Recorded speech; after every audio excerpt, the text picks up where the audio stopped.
not admitted without parents or guardian.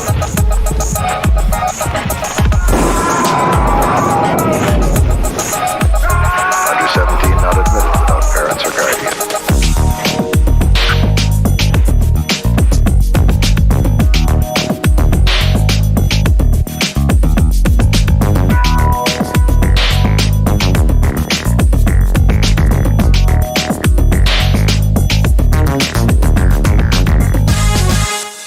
Under 17 not admitted without parents or guardian. There's a lot of talk these days about the growing world food shortage. Scientists and farmers are experimenting with new ways to grow more food faster. And not too far from here, scientists have developed a sonar device that literally wakes up sleeping crops. But what they didn't count on was waking up the dead. Police are urging people to stay home, out of the sight and the reach of the walking dead. Lock your doors, and whatever you do, don't open the window. They tampered with nature and awakened the dead. Now there's nothing to do but run. For those of you with a taste for zombies and the living dead comes the ultimate living nightmare, because the dead are alive and there's no way to stop them now. Don't open the window. A special weekend late show from Filmways. Never trust a man who snickers like that. Good evening, fans of fantastic films, and welcome to the Drive-In Asylum Late Show. I'm Bill Van Ryn, editor of Fanzine Groovy Doom. Above me is Sam Panico from BNS About Movies. And guess what? Look who we dug up in the backyard tonight. Super excited to be here, fellas. One of my favorite corpses, and we're not going to let you lie tonight. Uncle Spooky, welcome. Waking me right up. Snoozing dead. I got to tell you, though, you fooled me. You fooled me. I thought we were watching Don't Open the Window. And I was like, ooh, I've never seen Don't Open the Window. I was so excited for Don't Open the Window. And right? And I have it even in my notes that it was Don't Open the Window. Well, it is Don't Open the Window. I mean, yes, it is Don't Open the Window.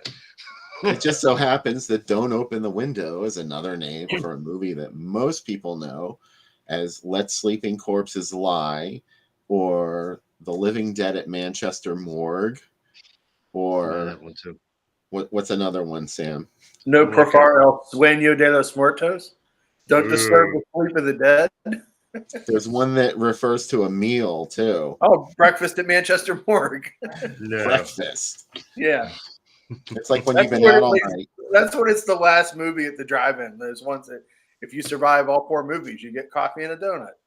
You've been out all night at the That's disco.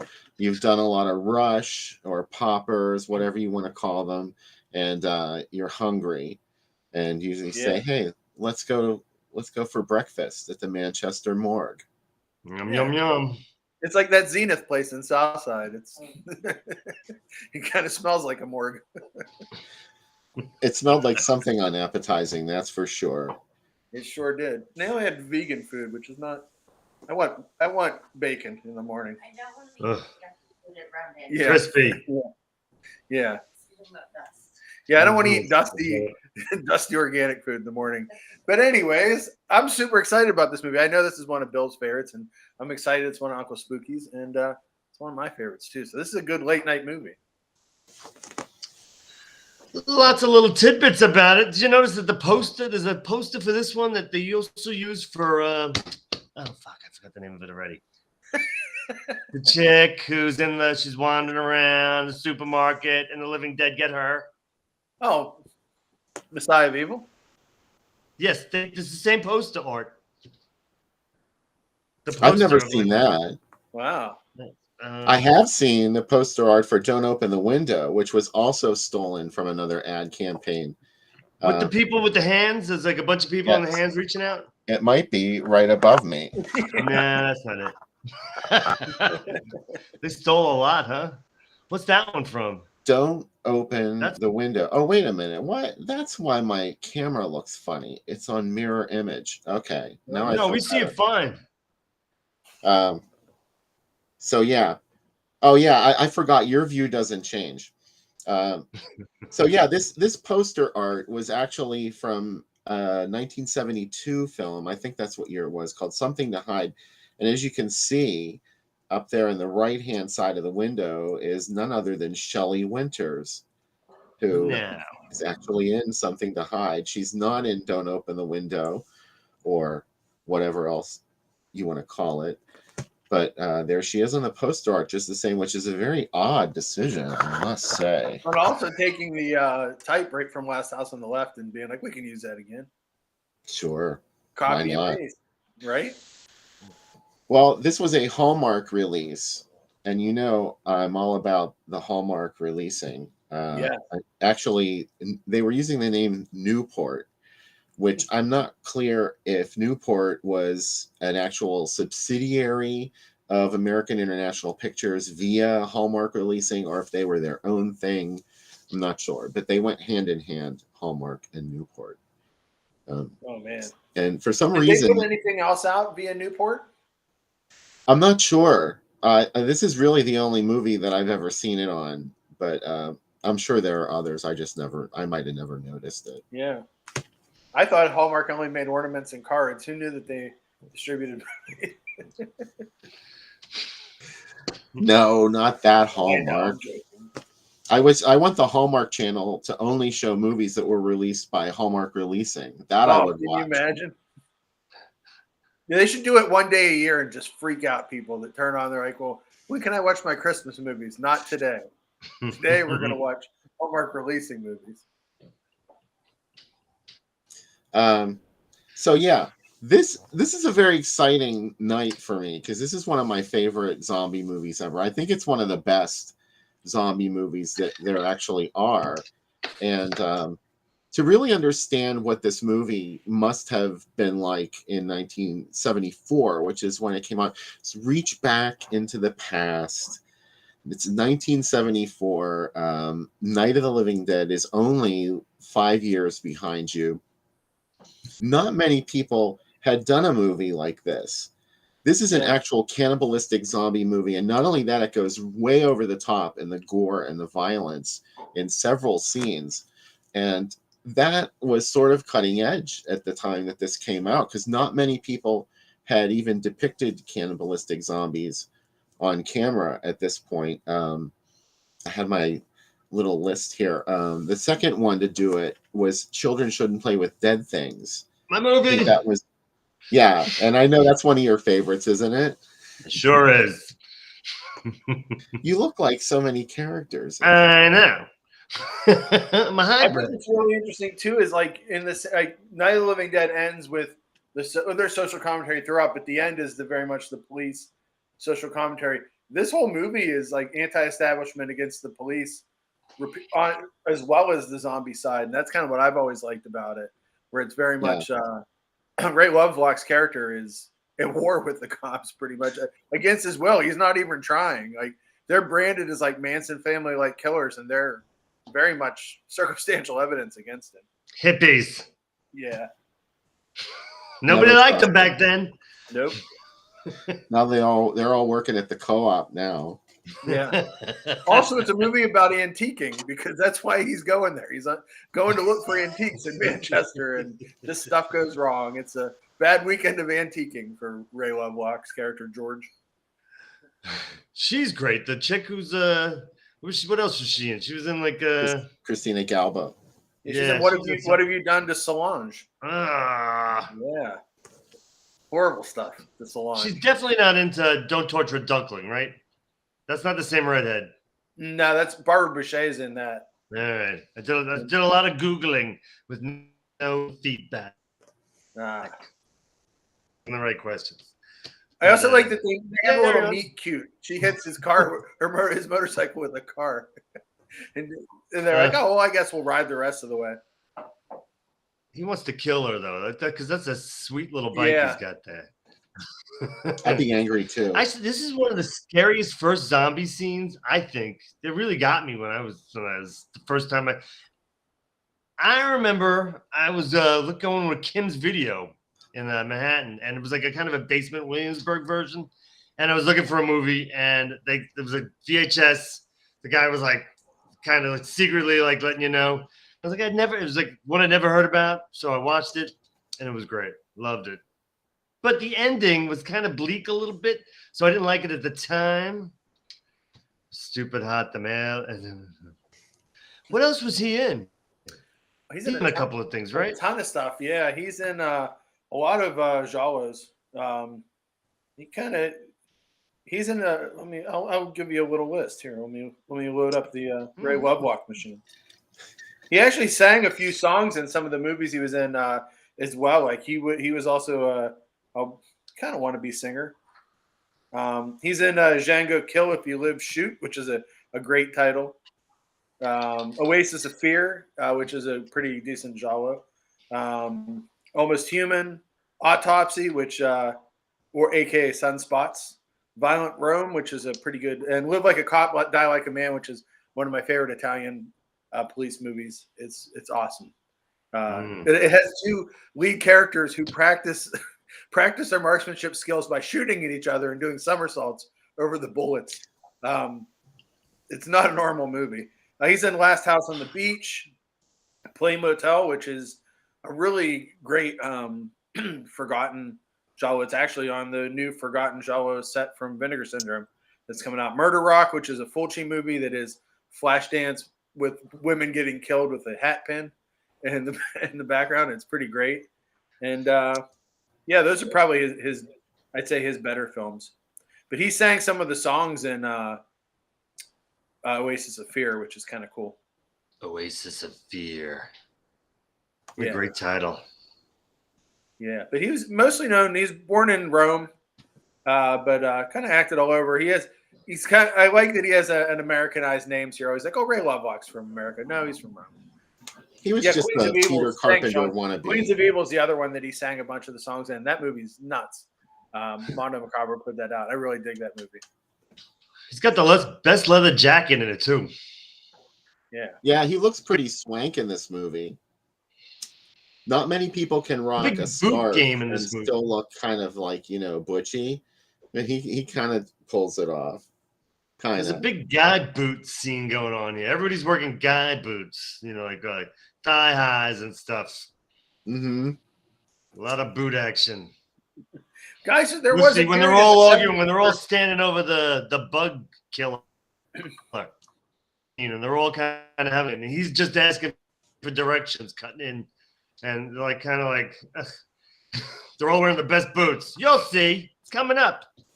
He's kind of very metrosexual. Yes. You know, he's got lots of art. He's place is clean. Obsessive about the way he dresses, and he's even environmentally conscious. Does he ever make a move on the girl? Well, he's more annoyed with her at first. It happens very slow. Their love is slow to grow. In Don't Open the Window. Yeah, and I apologize. I was thinking not Oasis of Fear, but that he sings in, but Queens of Evil he sings 2 songs in. That's the one I'm thinking. Queens of Evil? Yeah. Yeah, he falls in love with, he makes a move on 3 women in that movie who are the Queens of Evil. Not really the smartest of moves when they all live in the same house in the magical forest or wherever it is that they live in that movie. In this movie, they really don't have time to. They don't have that much time to get it on in this movie. They're kind of getting chased by, the living dead at Manchester Morgue.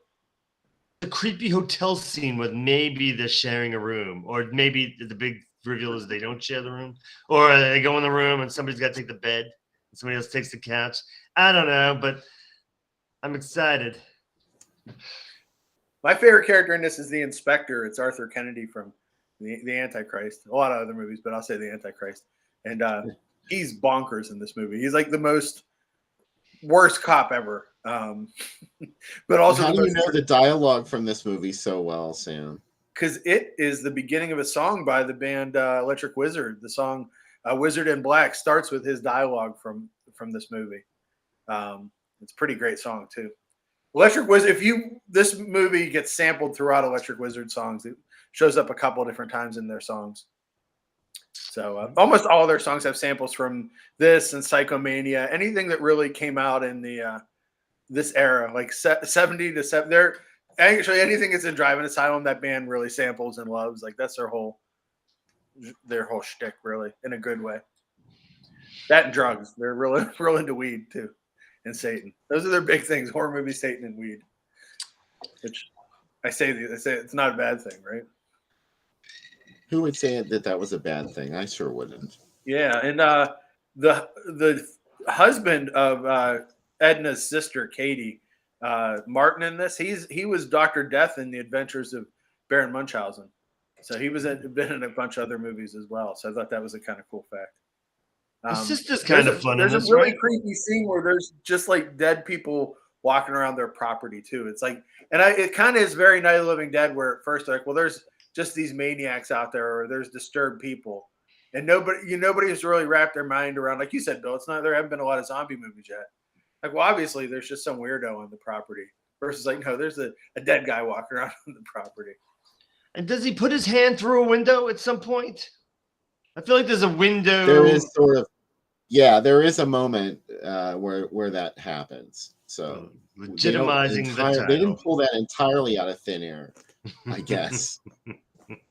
There's another really weird line that isn't followed up, but like when they first get to the hospital, they're like, we don't know why, but all the babies are biting people. And it never really gets followed up, but that's such a creepy thing that babies are getting born trying to kill people. Doesn't it chew off like some nurse's nipple or something? Mm-hmm. So, yeah. Well, I think you're confusing 2 of the violent moments in this movie. There is though a baby that bites somebody in it, and yeah, you're right, Sam. They never really follow that down that path of killer babies, because they've got more important things to worry about. The Walking Dead. What was the other this thing? Was way. What's that? What was the other thing? I thought you said the 2 things. Oh, there's a nipple does get bitten off. It just happens a little later. Oh yeah. There is a nipple biting scene, or sort of. It's more like they rip into her like she's a piece of cake. Yeah, like happy birthday, everybody. Yeah, like she's one of those like cupcake clusters, and you just walk up and pull it apart. She comes apart real easy. This was keeping with those downer zombie endings too. Oh, you know, all zombie movies kind of had downer endings. Mm-hmm. They never knew how to like kind of fix the ending for the first couple of years. Dawn of the Dead's probably the only one that really gets, I guess, Right, and they just didn't kill Yeah. everybody off. That was like the best thing they could do was get away in a And helicopter. he actually For intended Nightmare to. City, they wake up and it starts all over again. That's my favorite ending. Romero Nightmare did intend to end the movie with them both committing suicide, so it would have been another downer ending. But at the last minute, he changed his mind, and I'm so glad. Somebody brightened up. Yeah, how'd that happen? It must have been sunny for a couple days in Pittsburgh. Just it's that one day a year that it doesn't rain, and they were like, "Yeah, I guess." This clipping that I found is from a movie column from 1974. This is actually an American clipping. It's from Atlanta is where I found it, but I'm sure it just ran on a wire or something and it appeared in a whole bunch of different newspapers. But anyway, this sort of alludes to the fact that this movie was being made, even though this was the United States. And I'm not entirely sure who would have wanted to promote this in the United States, because somebody must have intended to put it out. And yet somehow Hallmark Releasing ended up with it. And I thought they were sort of like, they were a subdivision of American International. But so maybe AIP did have something to do with this. But it never really, it seemed to play here almost as an afterthought, because first it ran in the UK. No, first it ran in Italy and Spain, which is, this was an Italian-Spanish co-production. And it ran under titles that said, "Don't speak ill of the dead," in that language. And I think "Don't wake the sleep of the dead" is what the Spanish version means. Yep. So it played in 1974, like at the end of 74. I couldn't find any ads for it playing in those other places. The first place that I ever found it playing was in the UK, where it ran under the title "The Living Dead at the Manchester Morgue." And look at the co-feature. Oh, Frightmare. Frightmare, starring Sheila Keith in a tour de force. Never seen it. Oh, you're in for a treat, Uncle Spooky. I wish I could never have seen Frightmare and watch it again for the first time, because it really freaked me the fuck out. Really? Yeah, it sneaks up on you. You don't expect it to be what it turns into. Both Frightmares are good. There's Mm-hmm. two different movies called Frightmare, and I would dig them both. So this was during the original, and this is from March 1975 in London. Nice. And I haven't gotten to it yet, but there is a London series running on Groovy Doom at the moment. So check out some posts from there. I'm in the 60s now, and I just ran Whatever Happened to Baby Jane from its first run in London. There's nothing really all that exciting about it, though. I don't want to oversell it. I mean, it's just sort of like, so anyway, this didn't play in the United States until September of 1976. Or no, wait, I'm wrong. February 1976. I stand corrected. And it ran under another title. This is The Living Dead at Manchester Morgue. I'm stalling for time because I am falling behind. I am going to fire the producers of this show. I swear to God. Breakfast at the Manchester Morgue is what it ran in the United States first. And I misspoke. This is actually from January 1976. Was the first time it played here with this new title, Breakfast at the Manchester Morgue, which is really a very gruesome title to put out there in the world. I don't know. Like, I think that's pretty daring, and I love it. There's a whole night of gross stuff playing that night. Yeah, Right. check it out. Is that real Mark of the Devil Part 2? Yeah. Yeah. Another Hallmark picture. Huh. What's on the bottom? The Mac? Yeah, that's a blaxploitation film. It doesn't really fit in with the rest of it, but it would be welcome. The Mac's great. This was actually the second smash week for Breakfast at the Manchester Morgue. Woo! Did I show the other Go one? Manchester Morgue. Uh-oh. Look what I've done. I've ruined What'd it. you do? Everybody looks great. We're not done looking at ads, but More ads. after it played as Breakfast at the Manchester Morgue, Hallmark Releasing made a very strange decision, like they always did. I would love to have talked to those guys. Like I could talk to them for hours about where they got this shit from, because it just seems like they gave it to their secretary or something and said, just come up with something. And this was the first thing that they typed up.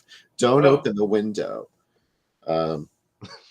Now, this ad campaign, the Breakfast at the Manchester Morgue one, looked pretty gruesome. This totally obscures the idea that it's a zombie movie, so I don't really know what they were going for. Also, like, whatever's out there, will wait. Just be cool. It's fine. Is that still Shelley Winter's face? It is. With the finger right on top. The woman herself. A lot of that. Whatever's out there will wait. I love the tagline. Playing with that, Bill? What is it? Whirlpool, the house that vanished? Co-feature. Yes. Oh, no, that's not Whirlpool. Oh, okay. The House That Vanished was called Scream and Die. Oh, okay. In the Again, to avoid fainting, keep saying it's only a movie. It's only a movie.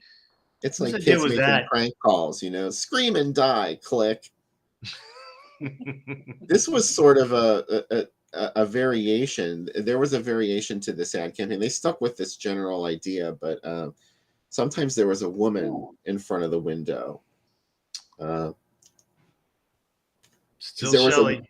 No, yeah, there she is. I'll never unsee her from these ads. Yeah, once you see it, you can't unsee it. You're right. So yeah, sometimes you got this sexy lady in the ad. She's all fuzzed out here, of course, for decency's sake. But on the actual in the press book ads, you can tell that she is nude. She is au naturel.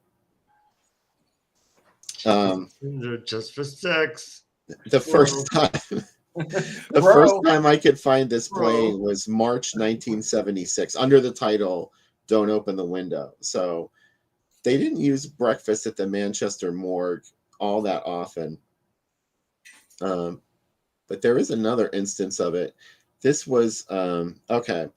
Yeah, see, this is another reason I'm going to fire the producers of this show. This is actually from 1975 from New York. It did play in the United States under the title Breakfast at the Manchester Morgue in late 1975. And look at it. It's September 1975. And look at this beautiful ad campaign that they came up with. This was the only instance of it playing with this ad campaign. So they did this just for the Grindhouse screening of Breakfast at the Manchester Morgue at the Cine 42. Wow, that's gorgeous. With Stud Brown, a.k.a. Dynamite Brothers. Bam. A.k.a. We're keeping the format loose here tonight on the show because I didn't put enough attention into this ad gallery. But we got more to look at if you guys aren't sick of it. No, I like that the copiness is great. Oh, there we go. Back. I have to say, I'm here for Don't Open the Window, just in case anybody's curious. That's what I'm here to see tonight. That is what we're watching. I was here for scrambled and covered Breakfast at the Manchester Morgue, but that's okay. I'm really excited that Don't Look in the Basement is the second feature. Yeah. Don't. This was a real don't fest. They paired this with a lot of don't movies. Usually Don't Look in the Basement. And here's another one, though, that they pulled out of left field. Oh, fuck. All three of them. The Manson Heartburn. Massacre, which was a movie called The Cult that was repackaged and re-edited. And Terror in the Woods, Sam, what movie is that? What have you done with Solange? Mm-hmm. Her name was Solange. One Her day name was something Solange. happened to Solange. Yeah. Terror in the Woods. Whoa. And not a documentary. Do not confuse this with the film Manson. This is not a documentary. Well, you're not going to learn shit at the Hartford. I'll tell you what, that guy that made that movie, Manson, he is litigious because there was a cheap DVD label in the 90s that put it out. They were great. I wish I could remember their name, but they didn't exist for very long because they put out all these Mexican wrestling horror films. Is it Leisure Time? What is it? Leisure Time, maybe? I don't remember. I don't even think it would ring a bell if you did say the right name. Okay. But they made a mistake by trying to put out Manson because the directors like sued the shit out of them and all of their stuff disappeared. And once I foolishly tried to sell my copy of Manson on DVD on eBay and was promptly shut down. Really? Yeah, he went back after we everybody going? that tried. Oh, this was like 99. Wow. 1999. The internet was still new. They caught you. That's amazing. I don't think. Yeah, we'll never stop talking about it, will we? I mean, after tonight, get ready to drive your friends crazy. You won't be able to stop talking about it. They'll be like. Also, they used the KISS font for the logo. Look at that K. They'll be like. They didn't grab the S's, but the K's there. That poor Lee Traina, she was fine, and then she watched this show called The Drive-In Asylum Late Movie, and now all she talks about is Breakfast at the Manchester Morgue. Yeah. She won't stop talking about it. It's nice delicious. to see everyone hanging out and chat with us tonight. Thank you for joining us on this late movie. Yeah. That's how I like them. Late. You look a little late. I'm just saying. I was trying. You woke me up. Yeah, you were a sleeping corpse. Snoozing. Ooh. We didn't want to just let you lie. There's so much going on in this ad, and all of it's great. I knew you'd like this one too. Oh, I might have to leave the room for a little bit. Another Hallmark property, Tombs of the Blind Dead. Which they made a barf bag for that one. The Fox. I love the name of these theaters. The Fox Midtown. Nothing good. You tell someone you're going to the Fox Midtown, people are like, of course you are. Yeah, the movie. Yeah. We had a friend that used to go to the Fox Midtown every day for lunch. Oh, so I saw one in one of your last magazine. I saw you had my theater in there, my old neighborhood theater, the Aeon. Oh, really? Yeah, huh? I gagged. I couldn't believe it.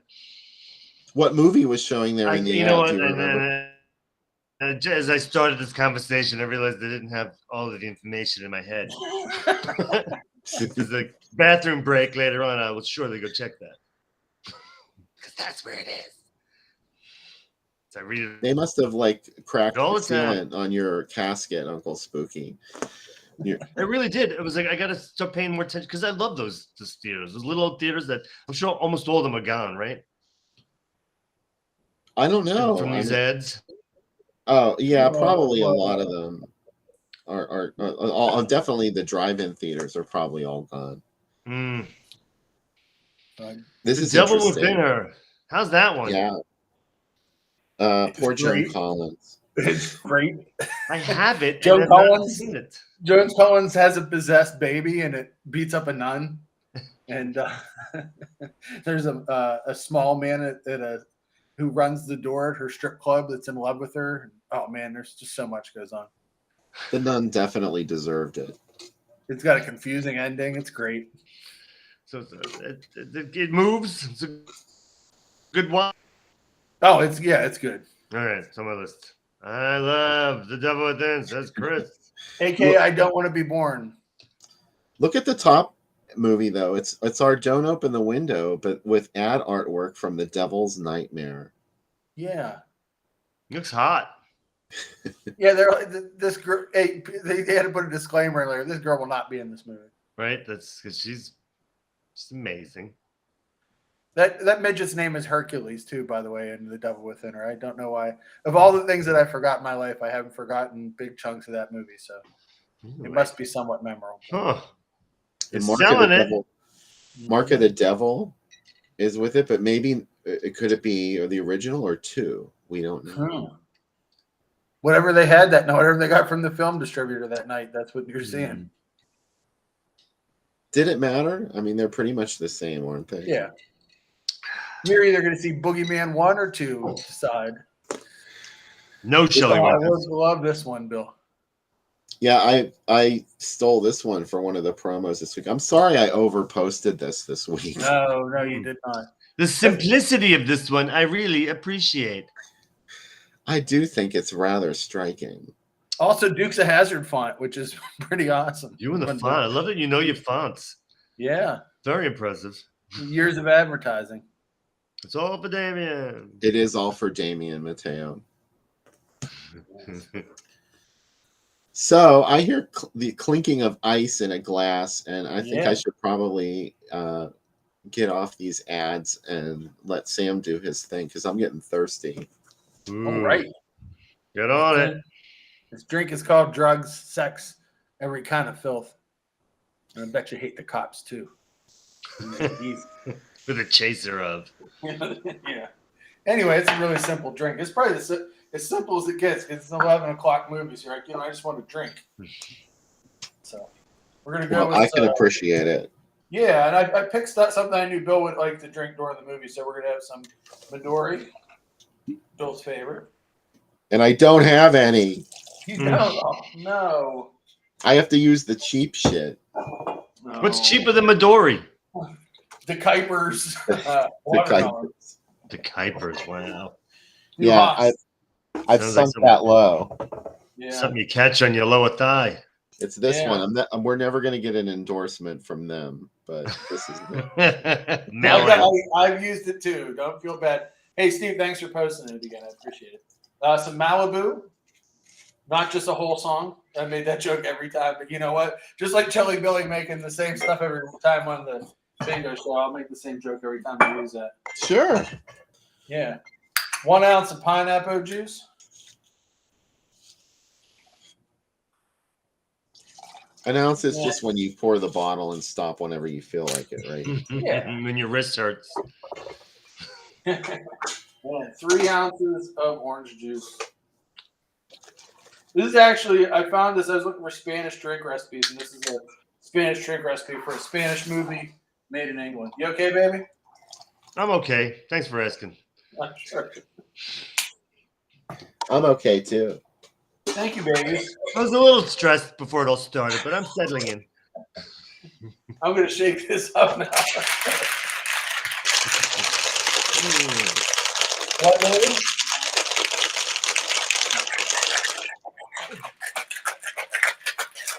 All right. They both sound very frothy. Frothy and delicious. Melon. Ooh, that's a lot of melon. Wow. That's a neon colored drink, huh? Wow, it is. I'm loving it. Oh, wait, I was supposed to wait and pour the orange juice in later. So was I, and you know what? I said, fuck it, right? Okay, so I'm not just imagining that. Yeah, I know, it's my fault. Do it again. Make it right. What? Do it again. Make it right. Yeah. For the video. You guys are never going to get sponsored by D. Kuipers if you keep fucking around like this. making the wrong drinks. Yeah. You gotta follow the ingredients. Yeah. So, are we ready? I think we Yeah. are. We're doing a cheers?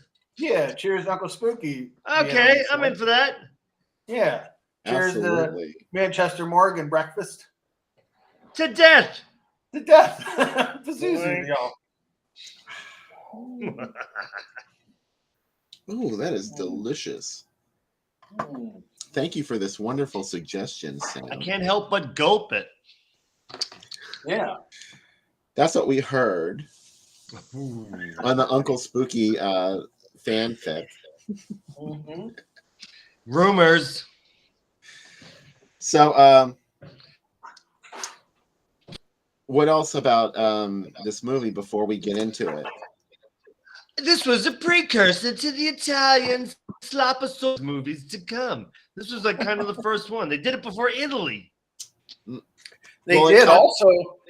It was an Italian co-production, though, so it was kind of Italy doing it. The cemetery that they shot. Wasn't this right after the war? This was after what do you call it? Spain opened up, because Spain was a bad place for a long time, right? Yeah, when General Franco was in charge. It was 73, like when this movie came out. Was this how far after him was this? Because it lasted up to him. 76. He made it to 76?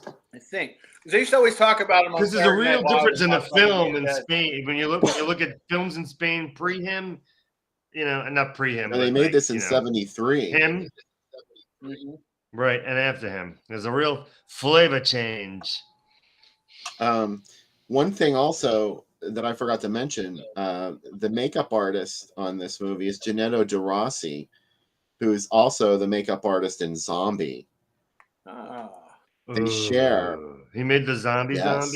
Yes, the Lucio Fulci.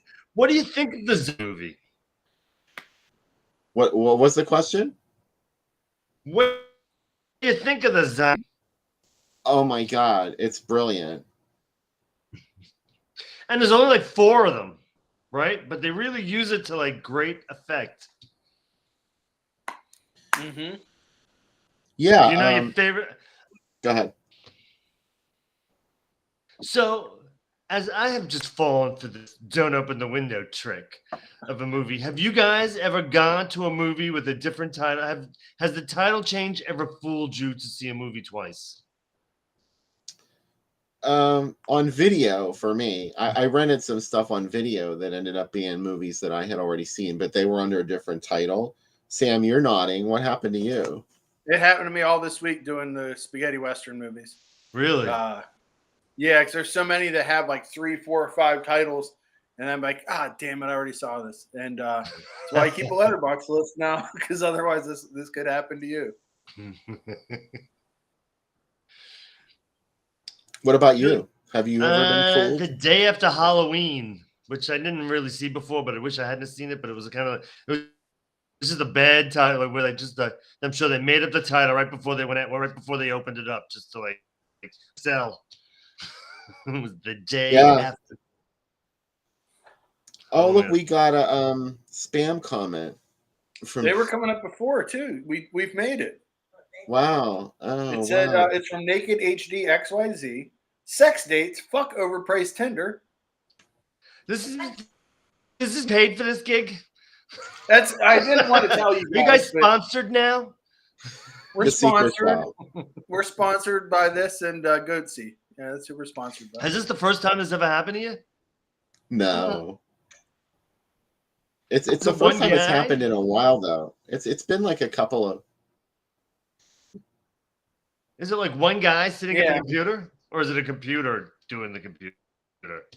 It's a computer sitting on a guy. It's fucking crazy.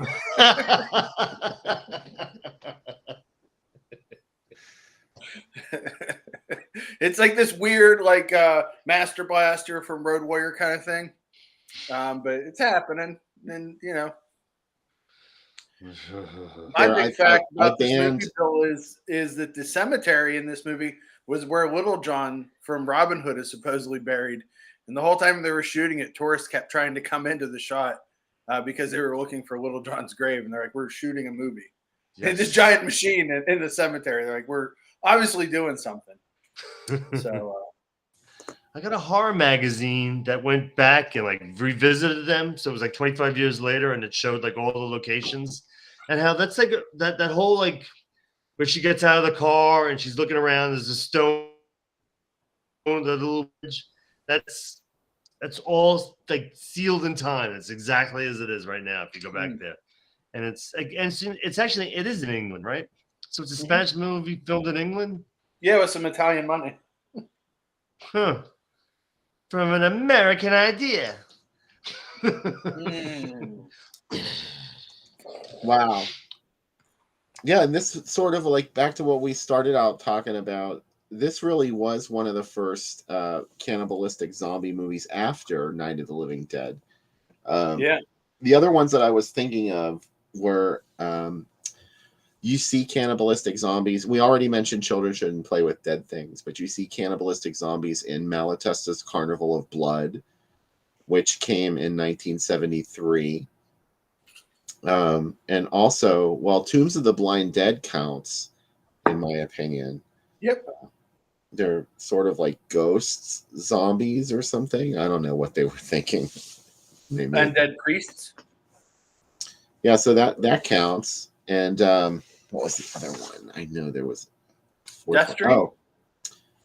Well, Horror Rises from the Tomb.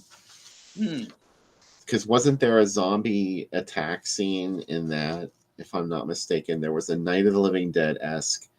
But there was really no cannibalism.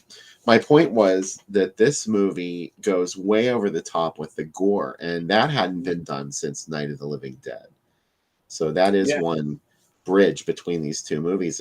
They definitely copied the overall story of Night of the Living Dead, but they did put their own twist on it, and I think it's just as good. I said it. I think the interesting thing about it too is like whereas in all Romero's movies, there's a lot of examples given of why it's happening. Is it a Jupiter probe? Is it a virus? Is it hell's full? Is it it's all these different things. You're like, no, it's definitely this thing right here. It's like it's a bug. It's a bug machine. I love a Jupiter. Yeah, Jupiter probe. Bring me back. I borrowed your Jupiter probe, Uncle Spooky. I promise I'll give it back. And I'll have it dry cleaned also. Thank you. You see that one-eyed scientist talking about Uncle Spooky's Jupiter probe? I couldn't even finish it. Anyways. Here we go. I'm going to be watching the new Blu-ray, by the way. Synapse just put this out. This beautiful new Blu-ray. Wow, really great cool. cover. Yeah. And what's cool is the scene, I just have the it running before it starts, and it has that pulsing green circle thing, and it's just repeating on the screen until the movie starts. So it's kind of zoning me out in a good way. Kill, eat, flesh. Yes. Boom, boom, boom. Hey, I didn't show off my shirt yet. Yeah. Has anybody noticed it? Did you make that one? Yes, I did. It's beautiful. For those of you who thought my shirt said cream, I'm sorry.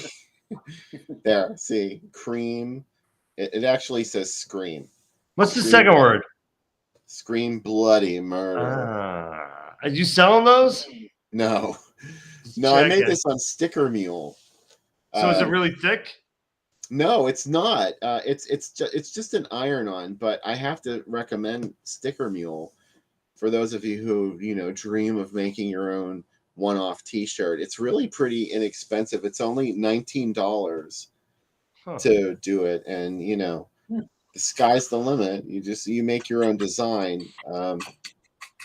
One word of advice though: make sure you're able to provide the image to them in very high resolution. Like you definitely have to use an editing program to create the image that you want to put on there. Or at least, if you find one that you like, make sure you upscale it as large as possible. Did you iron it onto your own shirt? No, No, they send it to you as is, and it's actually a little bit better than an iron-on. It doesn't feel like an iron-on. It's weird. So I'm very happy with their service. Nice. Not the same as screen printing, but it's the next best thing. It's beautiful. I think you got a real flair.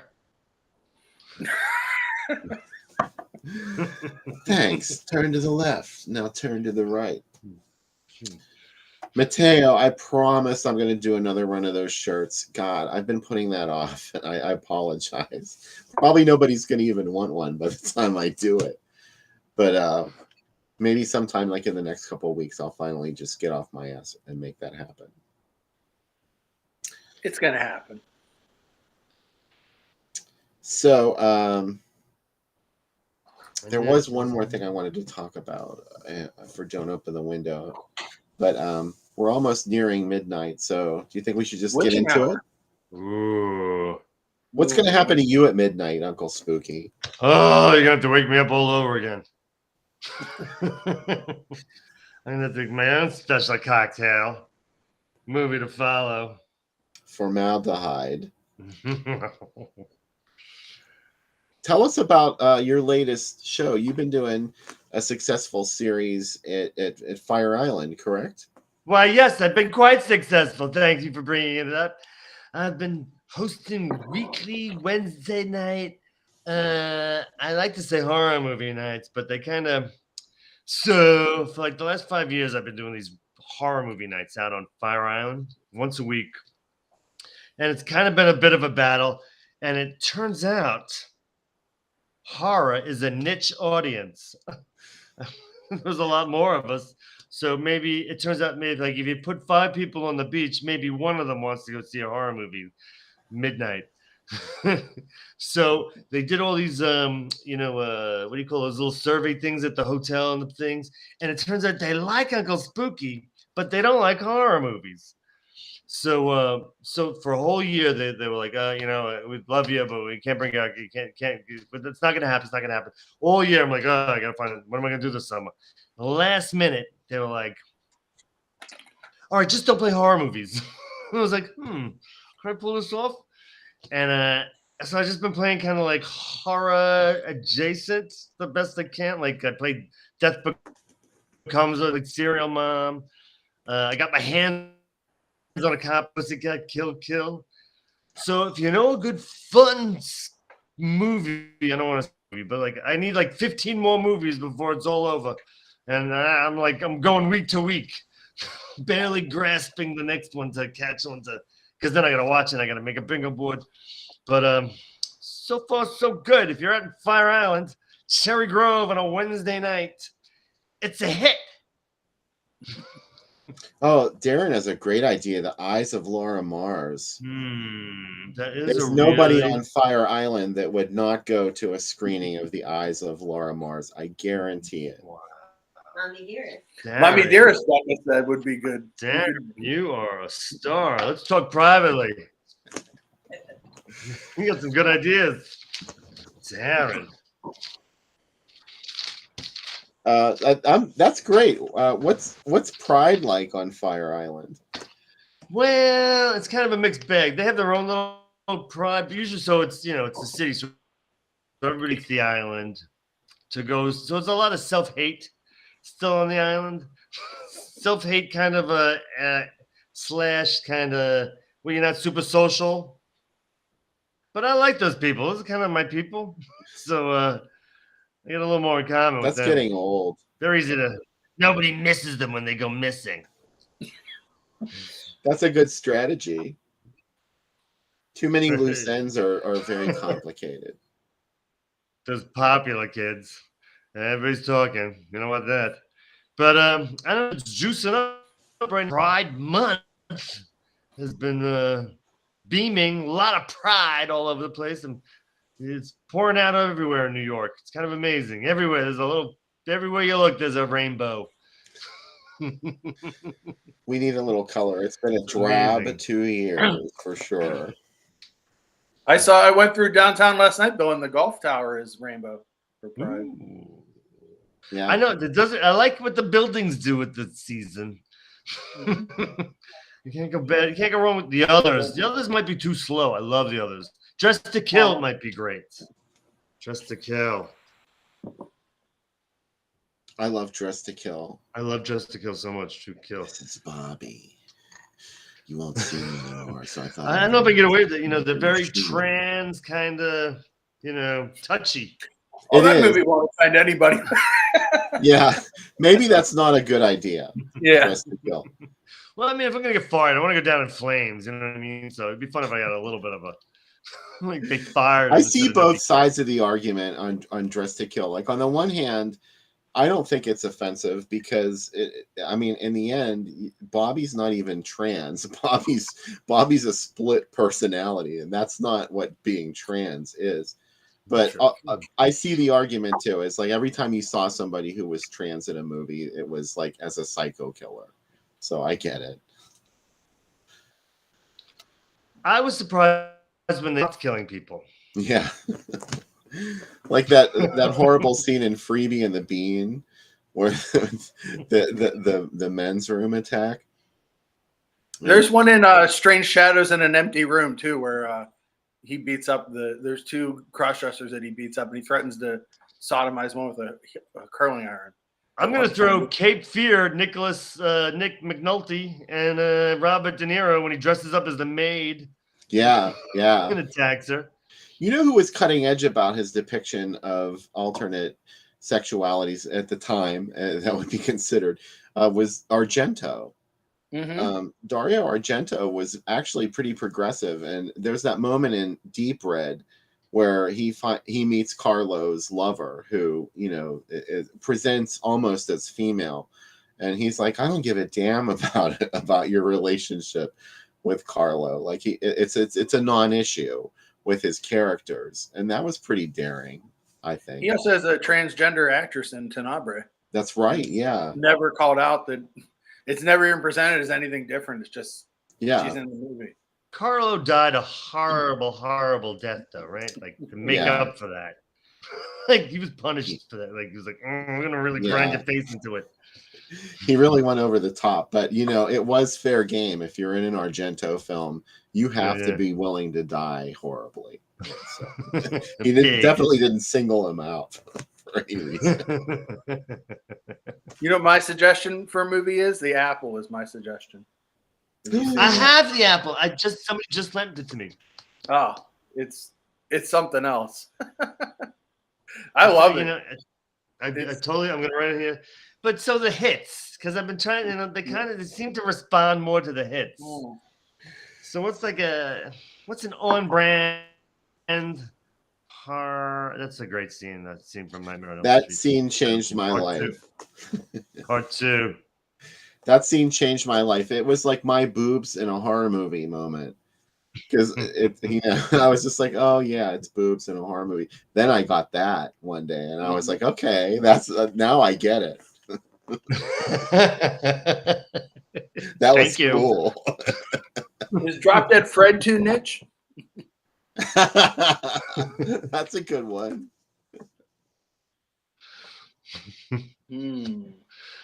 Apple is comfort film. Strange Shadows has the best car chase ever. Oh, that's another thing. So now they're doing this big Fire Island again. Should you be out there? They're doing a big for the benefit for they're doing a live version of Rocky Horror Picture Show, right? And it was supposed to be all these people from the island doing it. So they asked me if I wanted to be in it. I was like, yeah, I'll be in it. And I can't memorize shit. So, but I'm like, yeah, I can be in it.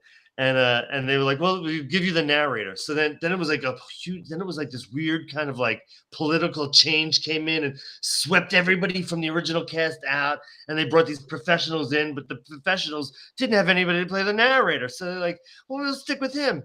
So that's coming up in practice. I'd like to take you on a strange journey. We're having a lot of fun. So that's coming up if you want to see it. So I can't show it. That's it. So thanks for the suggestion. She's already off the board for me. but I can't play that one. But you can come see me do it. But dyslexia, I go right is left, and I got to do it's just a step to the. How much can I? And then to the right. Bring your knees in tight. I got to practice all those things. I was really Mandy. uncool. The first time I saw the Rocky Horror Picture Show, I was mad that everybody was talking. I didn't like it. I was like, because I had never seen it before, and I wanted to watch the movie, and everybody was talking. And not only that, there were people that went way overboard with the audience participation. There was actually what appeared to be a Cub Scout troop at this screening of the Rocky Horror Picture Show, which was at midnight. This was in 1988, when it was my freshman year in college. The first time I saw it, I went to the King's Court in Oakland, the Oakland area of Pittsburgh, which R.I.P. I know. Now a T-Mobile store. Now it is a T-Mobile store, unfortunately. T-Mobile Castle. Yeah, it's a castle-shaped building, Uncle Spooky, and it was a movie theater for a long time, and they showed the Rocky Horror Picture Show for months and months as their midnight movie. And then years later, the theater closed down, but then it reopened as a coffee house called the Beehive, and they still showed movies there. They tore out Godfather there, yeah. Yeah, I saw a lot of shit at the Beehive, and they tore out half of the actual theater seating and put in all these old couches and recliners. It was awesome. You could just go and sit in a big recliner in a movie theater and watch. That sounds amazing. Is it still there? Yeah. No, it's a T-Mobile. Yeah, it's a T-Mobile. Fucking T-Mobile.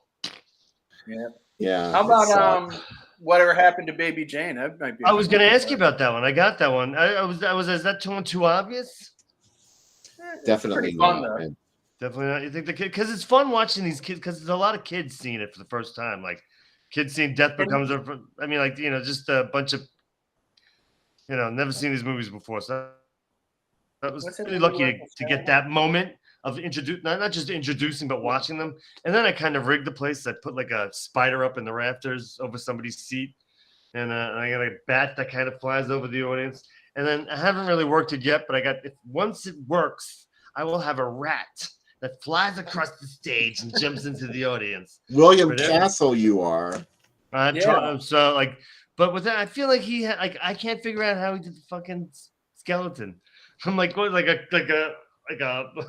a clothesline? Yeah, it was just on a wire. Huh? It was just on a wire over the audience. It was really cool. Yeah. A wire over the audience.